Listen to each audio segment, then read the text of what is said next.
আপনার sales conversation বা sales পিচগুলো কি মনোলগ নাকি ডায়ালগ? মনোলগ হলো আপনি প্যারটের মতো কিছু সেন্টেন্স মুখস্থ করেছেন।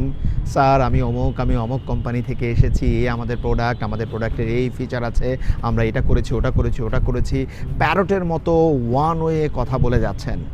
নাকি আপনি সাইকোলজিক্যাল এয়ার দিচ্ছেন আপনার কাস্টমারকে, উনাকে বলার সুযোগ দিচ্ছেন এবং ফোকাসড কোয়েশ্চেন করছেন to identify his or her needs, এবং সেই নিডটার সাথে যেন আপনি আপনার প্রোডাক্টকে লিঙ্ক করতে পারেন এবং সেলস পিচটাকে কাস্টমাইজ করতে পারেন। ইট মিনস আপনার র্যাপো বিল্ডিং, ইট মিনস অপর প্রান্তের মানুষটাকে একটু সাইকোলজিক্যালি আর বাতাস নিঃশ্বাস প্রশ্বাসের সুযোগ দেয়া এবং তাকে জানা বোঝা, কনভারসেশন টু ওয়ে করা। আপনি কোনটা করেন? যদি মনোলগ করেন, চেঞ্জ করে ডায়ালগে নিতে হবে, সুযোগ দিতে হবে সামনের মানুষটিকে যেন উনিও আপনাকে প্রশ্ন করতে পারে।